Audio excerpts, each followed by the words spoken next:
बरं, मी भाऊंकडे येते. भाऊ, लाडकी बहीण योजना या संदर्भात आपण स्वतः एक सखोल विश्लेषण केलं होतं. आज या योजनेमुळे सरकार अधिक भक्कम होतं असं तुम्हाला वाटतंय का? मधल्या काळामध्ये जे सांगण्यात आलं होतं की कदाचित बंद पडेल किंवा ही केवळ, जसं विकास वैद्यही म्हणतायत की पत्रकारांमध्ये ही शंका नक्कीच होती, पण ही एक्सटेंड झाली, ही कंटिन्यू झाली. तुम्हाला असं वाटतं का की लाडकी बहीण या योजनेमुळे हे सरकार अधिक जर चालू राहिली तर असंच भक्कम राहील? कसं पाहता मुळात आपण या योजनेकडे? आपण याचं सखोल विश्लेषण केलं होतं भाऊ. नाही, आता या बाबतीत आपण बघितलं तर भाजपची सरकार आल्यापासून गेल्या 10 वर्षामध्ये महिला सशक्तीकरण हा कागदावरचा विषय व्यवहारात आणला गेला. आपण आत्ता नितीश कुमार बिहारमध्ये बघितलं, किंवा त्याच्या आधी नरेंद्र मोदींनी जे शौचालय किंवा उज्ज्वला योजना आणली, गॅस सिलेंडर घरोघर पोहोचवण्याची योजना आणली, हे मोदींनी ठरवून केलेलं आपल्याला दिसतं. म्हणजे एक नवा लाभार्थी वर्ग, महिला या अर्धी लोकसंख्या असेल तर ती अर्धी लोकसंख्या ही वंचित राहिलेली आहे. आणि मला सगळ्यात मोठी गंमत अशी वाटते की महिला हा सगळ्यात मोठा वंचित वर्ग आहे, वंचित घटक आहे असं मांडणारे डॉक्टर राम मनोहर लोहिया हे समाजवादी होते, पण त्यांचा विचारावर आधारित चालणारं वाटचाल मोदी करतात. हा एक प्रचंड असा विरोधाभास आहे.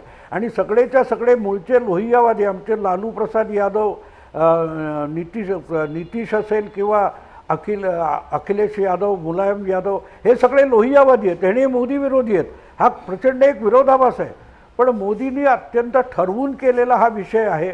एका बाजूला त्यामध्ये अर्थातच राजकीय स्वार्थ आहेच की महिला हा जर आपल्या मागे भक्कमपणे उभ्या राहिल्या, आणि लक्षात ठेवा, महिलांचा सगळ्यात मोठा, आपण लाडकी बहीण बघतो, शौचालय, उज्ज्वला वगैरे सगळं बघतो, पण एक गोष्ट तुम्हाला सांगतो की मानवी समाजाच्या स्थैर्याला आणि वस्तीला किंवा संस्कृतीला पाया म्हणून स्त्रीकडे बघितलं पाहिजे. स्त्रीने माणसाला भटकंतीपासून वस्तीमध्ये आणलं, शेतीचा शोध स्त्रीने लावला, घर, कुटुंब, आणि म्हणून स्थैर्य आणि सिक्युरिटी या दोन गोष्टी सगळ्यात मोठ्या. लाडकी बहीण किंवा आणखीन काय 10,000 रुपये नितीशने दिले ते माझ्या दृष्टीने दुय्यम आहे. तुमच्या महाराष्ट्र असो की आणखीन कुठे स्त्रियांना जे आयुष्यामध्ये स्थैर्य आणि सुरक्षा या भाजपच्या काळामध्ये आल्या, यातून मोठा बदल, राजकारणात मोठा बदल झालेला आहे. मतदानाच्या पॅटर्नमध्ये बदल झाला आहे. त्याच्या योजना म्हणून तुम्ही वेगवेगळ्या गोष्टी काढू शकता. पण स्त्री ही घर बसवते, घर स्त्री चालवते. आणि म्हणून यावेळी भाऊ, बिहारमध्ये देखील महिला या मोठ्या प्रमाणावर मतदानासाठी खरं तर बाहेर आल्या होत्या. त्यामुळे हा इम्पॅक्ट हा इतर राज्यांमध्ये देखील तितक्याच मोठ्या प्रमाणावर मला असं वाटतं पाहायला मिळालं. आणि हे यावेळेचं वोटिंग पर्सेंटेज जर बिहारचं पाहिलं तर महिला वोटर अशा सर्वाधिक होत्या. मला असं वाटतं की ही एक त्याची परिणिती आहे का भाऊ? अर्थातच नाही. म्हणून मी सांगितलं ना की मी एक व्हिडिओ बघितला होता, त्या मुस्लिम शाळकरी मुली होत्या आणि त्या म्हणाला, आम्हाला तेजस्वी नको का, आम्हाला 4 वाजता घरात बंद व्हायचं नाही. मला आश्चर्य वाटलं की या शाळकरी मुली आहेत, ह्या मतदानाला पण जाणार नाहीत.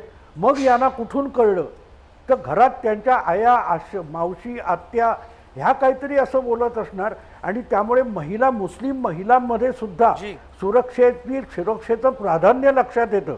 आणि एकदा ते प्राधान्य लक्षात घेतलं तुम्ही तर मोदींच्या काळात किंवा भाजपच्या काळात स्त्रियांकडे अधिक लक्ष फक्त पैशापुरतं नाही आहे, तर त्यांच्या जगण्यामध्ये एक ॲश्युरन्स आणण्याचा प्रयत्न झाला आहे आणि त्याचा प्रभाव जास्त आहे असं मला वाटतं.